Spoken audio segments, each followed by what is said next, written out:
تشریف ہے چلائیں آپ چیئرمین کے لیے حسب ذیل ممبران کو نامزد کرتا ہوں. جناب مبارک گل صاحب، جناب ایم بھائی طارق امی، جناب سرجیت سنگھ سلاطیہ.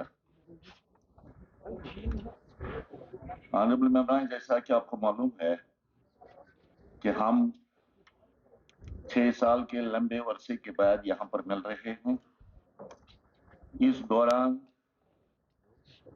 کچھ نامور سیاسی شخصیتیں انتقال کر گئی. لسٹ تو بہت لمبی ہے. میں اس ہاؤس میں کافی دیر سے رہا ہوں. اتنی لمبی لسٹ میں نے کبھی بھی نہیں دیکھی آبزروری ریفرنس کے لیے. 57 ایسے نام ہیں جو نام آپ تک پہنچ گئے ہوں گے. اور کنونشن یہ ہوتا تھا کہ اسپیکر صاحب خود 2-4 باتیں کہتے تھے ان کے بارے میں، جن کے بارے میں آبزروری ریفرنس یہاں ہوتا تھا لسٹ آف بزنس میں.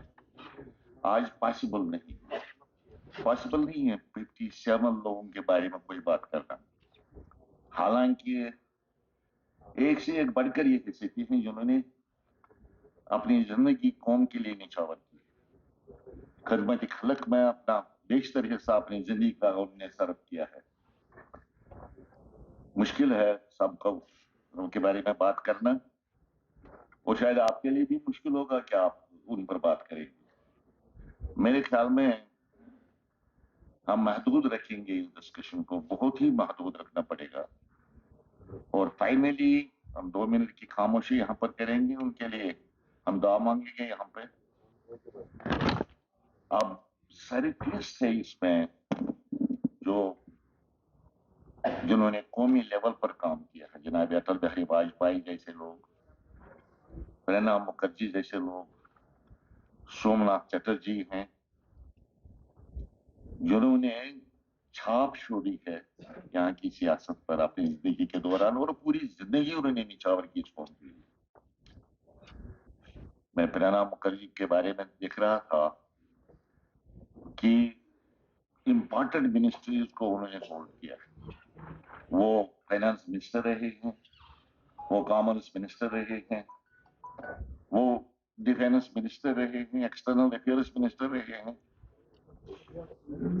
راجیہ سبھا کے 4-5 بار وہ منتخب ہوئے راجیہ سبھا کے لیے. مجھے خود ان کے ساتھ کچھ ذاتی تعلقات تھے، اس لیے تھے کہ 1984 میں جب وہ ملک کے فائنانس منسٹر تھے، 82 سے 84 تک اندرا جی کی حکومت میں یہاں پر فائنانس منسٹر ہوا کرتا تھا اسٹیٹ میں 84 میں. اس لیے ان کے پاس آنا جانا ہوتا تھا. ڈسکشنز ہوتی تھی اسٹیٹ کے فائنانس کے بارے میں، ملک کے فائنانس کے بارے میں.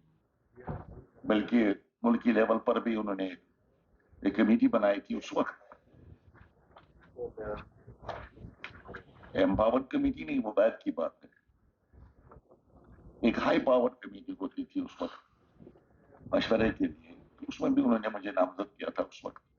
تو ہمارا اٹھنا بیٹھنا ہوتا تھا. بہت ہی شارپ تھے، بہت ہی انٹیلیجنٹ تھے، با اخلاق تھے، اس لیے ان کے ساتھ آنا جانا ہوتا تھا. پھر فائنلی وہ ملک کے وزیر اعظم کے پریزیڈنٹ بھی بنے 2012 میں، اور اچھا رول انہوں نے ادا کیا ایز پریزیڈنٹ آف انڈیا. اس کے بعد اٹل بہاری واجپئی کا نام آتا ہے. اٹل جی 50 سال سے زیادہ دیر تک انڈین پارلیمنٹ کے ممبر رہے. 10 بار وہ لوک سبھا کے لیے الیکٹ ہوئے، 2 بار وہ راجیہ سبھا کے لیے الیکٹ ہوئے، پھر ملک کے پردھان منتری بنے. کیا بولنے والے تھے لوکنٹ اسپیکر. بات کرتے تھے تو جہاں پر بھی بات کرتی تو سب سکتے میں پڑتے تھے. وہ بالکل اس کو سننے کے بغیر کوئی اٹھتا نہیں تھا. یہ گرو تھا. اچھا، کچھ ایسی باتیں ان کے نام سے منسوب ہے. ایک بات جو کوئی بولتا نہیں،